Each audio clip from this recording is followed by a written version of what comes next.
Hi, welcome to the History of Photography. This is a very general survey of the entire history of photography from the early Greeks to the beginning of the 21st century. I've broken it down into a series of 5 podcasts, including this one. There will be a multiple choice quiz over the material covered, and the quiz can be found in Blackboard. After this very brief introduction, we will take a look at a 3-dimensional timeline for an overview of the information to be covered. We will then begin the first segment. Relax and enjoy.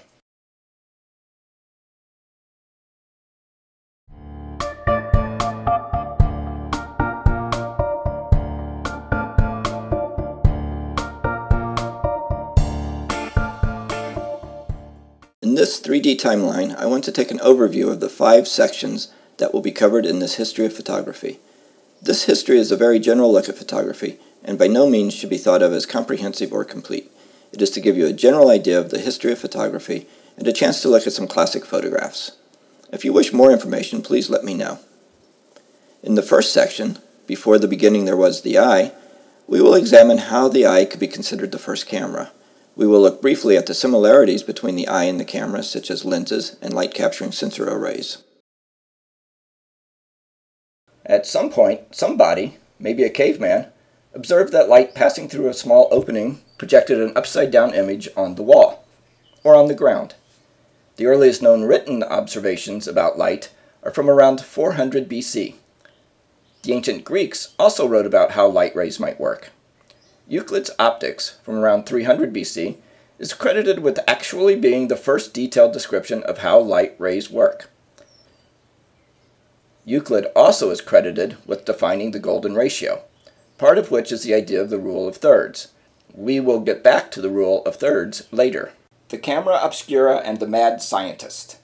The camera obscura is really just a box with a small hole in it and a screen or wall that the image is projected onto, and was used by scientists and artists. It was invented in the 9th century, and by the 15th century they had added lenses and was used a lot by artists, including Da Vinci and later Cantaletto and Vermeer. You could say it was sort of a cheat. The camera obscura is really a camera, but there wasn't any way to save the image. The science for that comes next. In 1727, the first photo or light-sensitive chemical was accidentally created, so the scientists got to work trying to find a way to use this discovery. This took almost 100 years, and finally in 1826, the first permanent image was created. From there, the quality and stability of cameras and photographs developed quickly. Photography as art and a tool for journalism. One of the most exciting developments in photography was its growth into a fine art, like painting and sculpture. The 2 most important figures that helped bring this change about were Alfred Stieglitz and Edward Steichen. Stieglitz organized the Photo Successionist show in 1902, and Steichen put together the extremely influential Family of Man show at MoMA in 1955. In between, during the 30s and the Great Depression, many important groups were formed. The F-64 group split from Stieglitz's influence. The government sponsored the WPA and FSA hiring photographers to document the effect of the Depression on rural America. Life magazine also began publishing as a photographic journalist magazine. It cannot be overstated how important these developments were. And in the final section, we will take a look at the development of street photography. But to do this, we must go back to 1924.